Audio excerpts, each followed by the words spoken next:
பூண்டுகளி சமையல் சேனலில் இன்றைக்கி என்ன பார்க்க போகிறோம்னா பூண்டுகளி செய்ய போகிறேன். எங்கள் மருமக பொண்ணு குழந்தை பத்துருக்குது. அதுக்கு நம்ம குழம்புக்கு வச்சு பூண்டு வச்சு கொடுத்தாலும் இப்படி தினம் காலையில் ஒரு டீஸ்பூனு சாயந்தரம் ஒரு டீஸ்பூன் கொடுத்து சாப்பிட்டா அதை எடுத்து சாப்பிட்டா நல்லது. நல்லா பால் சக்தி நல்லா இருக்கும். குழந்தைக்கு வந்து தாய்ப்பால் கொடுத்தா நல்லது. அதனால் இந்த பூண்டுகளி இப்போ நல்லா உரித்து இந்த நல்லெண்ணெய் ஊற்றி இந்த கருப்டிலாம் எடுத்து வச்சுருப்பாருங்க. இந்த கருப்டி எல்லாமே செஞ்சு உங்களுக்கு காட்டுறேன். இன்னைக்கு நான் செய்யணும்னு இவ்வளோ எடுத்து வச்சுருக்கிறேன். குழந்தைக்கு வந்து ஒரு 6 மாதம் வரைக்கும்னாலும் நல்லா பால் கொடுக்கணும். தாய்க்கு நல்லது, குழந்தைக்கு நல்லது. நீங்கள் இதே மாதிரி நீங்களும் நம்ம மகளுக்கு செஞ்சு கொடுக்குறேன். நான் அதனால தான் இந்த வீடியோவில் உங்களுக்கு போடுறேன். நல்லது. குழந்தைக்கு வந்து ஊசிப்பாலோட தாய்ப்பால் தான் நல்லது. டாக்டரே சொல்கிறாங்க நீங்கள் தாய்ப்பால் தான் நல்லா கொடுக்கணும், ஊத்துப்பால் கொடுக்காதுங்க அப்படிங்கிறாங்க. அதனால் நான் இப்படி செய்வோம், நம்ம வந்து வீடியோவில் இதையும் காமிப்போம் அப்படின்னு உங்களுக்கும் போட போகிறேன். நல்லா இருப்பாருங்க. பூண்டு 1/2 கிலோ பூண்டு நான் உரித்து எடுத்துகிட்டு வருங்க. இதை மாதிரி சுத்தமாக தொலி இல்லாமல் நல்லா க்ளீனாக உரித்து அலசி எடுத்துக்கோங்க. 1/2 கிலோ பூண்டுக்கு 1.5 வெட்டு கருப்டி. இப்போ வந்து பூண்டை வந்து வேக வைப்போம்.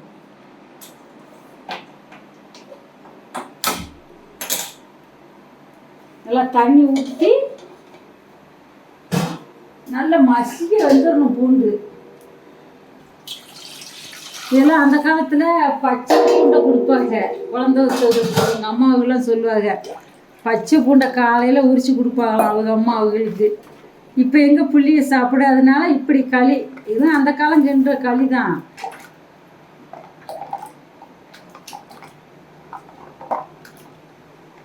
இந்த பூண்டு வந்து நல்லா வேகட்டும். இது வந்து 1 வாரத்துக்கு வச்சு கொடுக்கலாம்.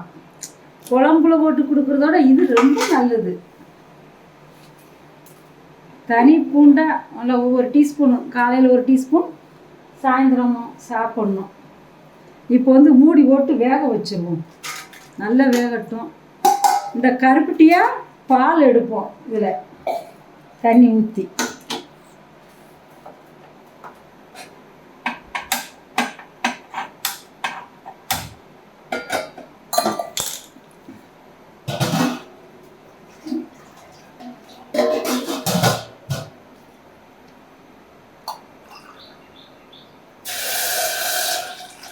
போதும். 1 கிளாஸ் தண்ணி ஊற்றுங்க. இந்த கருப்பி உடைக்கிற பாருங்க, இதை மாதிரி உடைச்சி போடுங்க. பால் நல்லா கரைஞ்சிடும்.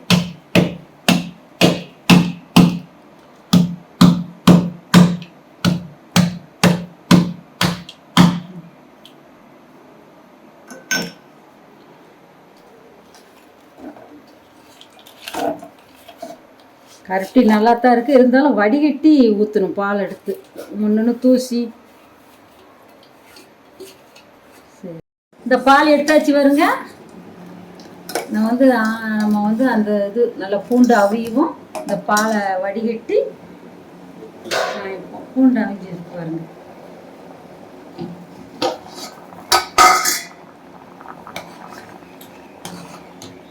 நல்லா இன்னும் வேகட்டும். தண்ணி முதக்கி பத்திரிச்சு வருங்க. நல்லா மசிக்க வெந்து நல்லா பூண்டை நசுக்கூட நல்லாயிருக்கும். இன்னும் வேகட்டும். மூடி வைப்போம். இப்போ பாலை வந்து மூடி போட்டு மூடி வைப்போம். ஸ்டவ்வை ஆஃப் பண்ணிடுவோம். இந்த இதே பருவத்துக்கு எடுத்துக்கோங்க பால். இந்த எடுத்துட்டு போங்க. பூண்டு இதை நல்லா வெந்துருச்சு வருங்க. இப்போ நம்ம கீரைப்பழம் வச்சு கொஞ்சம் கடைஞ்சிக்கிடுவோம். சிம்மில் வச்சுக்கோங்க.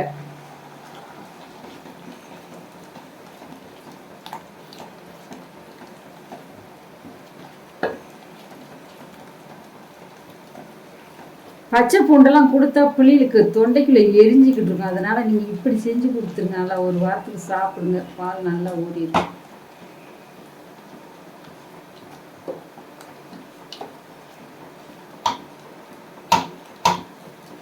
நல்லா பத்தியெல்லாம் மயஞ்சிருச்சு வருங்க.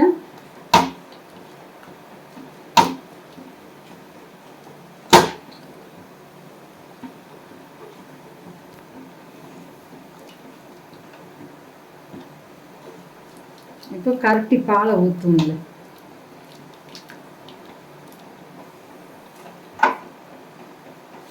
சிம்மில் வச்சுக்கோங்க. இப்போ கருப்பட்டி பால் எடுத்துருக்கோம்ல அதை ஊற்றுவோம்.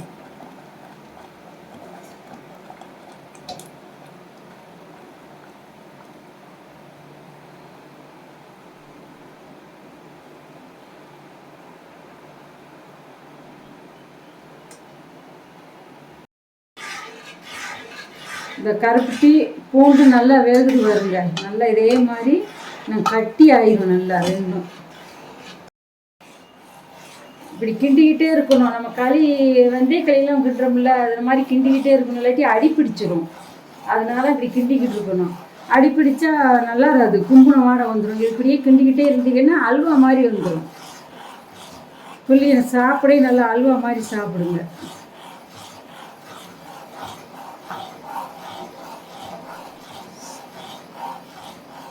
குறுக்கோழி இதுக்கெல்லாம் குழந்தை வத்த புள்ளிகளுக்கு இது மெயினாக கொடுத்தா நல்லது.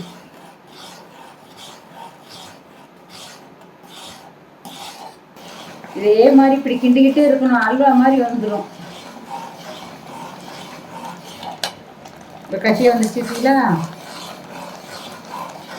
ஆனால் கொஞ்ச நேரம்னாலும் இருக்கக்கூடாது, நல்லா கிண்டிக்கிட்டே இருந்தால் தலாட்டி அடி பிடிச்சிருக்குல்ல.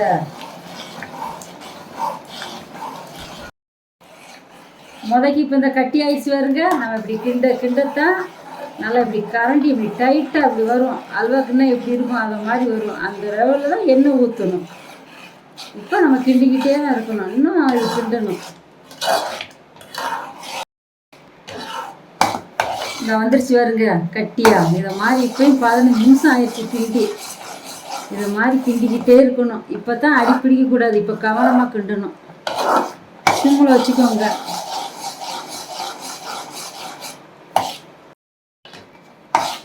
இந்த கட்டியை வந்துட்டு வருங்க.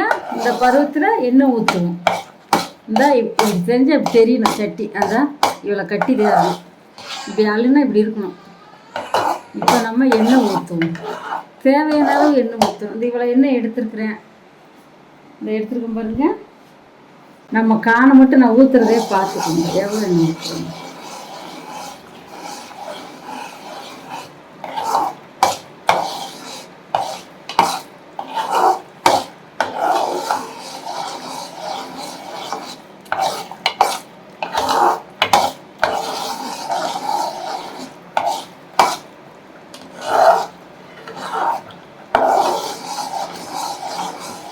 அல்வா அம்மா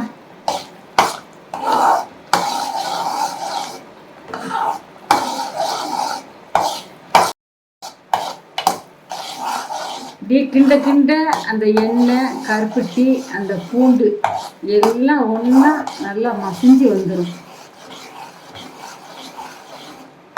வாசமாக இருக்கும். புள்ளி ஒவ்வொரு டீஸ்பூன் சாப்பிட்டாலும் போதும். ஒரு வாரத்துக்கு கொடுங்க போதும். ஒரு டிஃபனில் எடுத்து வச்சு நல்லா ஆற வச்சு எடுத்து வச்சுருங்க. நல்லெண்ணெய் ஊற்றி கிண்டையில் கமகமன்னு மணக்குங்க. இதே மாதிரி நீங்கள் நம்ம மருமகளோ மகளோ செஞ்சு கொடுங்க. குழந்தை வைத்தா ஒரு முறை செஞ்சு கொடுங்க போதும். இந்த ஒரு 30 வலிக்கு முன்னே அதுக்கு உடம்புக்கும் நல்லது, ஆரோக்கியம். இந்த கருப்பட்டியில் நல்ல சத்து, பூண்டுலேயும் நல்ல சத்து. நல்லெண்ணெய் ஊற்றுறோம், அதுக்கு நல்லா உடம்பு தெம்பாக இருக்கும். 2வது பிரசவத்துக்கு கூட நல்ல உடம்பு நல்லா இருக்கும். குறுக்கு வலியில் இருக்காது. அந்த எண்ணெயிலே வச்சிருந்த எண்ணெயை ஊற்றுறோம் பாருங்க.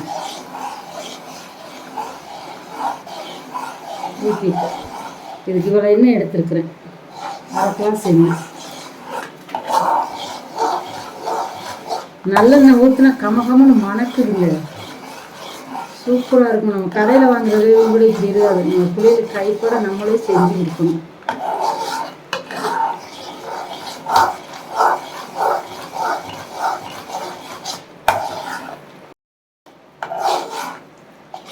இதை நல்லா இப்படி கிண்டி கொஞ்சம் ஆறையும் ஒரு எதையாச்சும் ஒன்றை தட்டி வச்சுக்கோங்க, எடுத்து வச்சுக்கோங்க.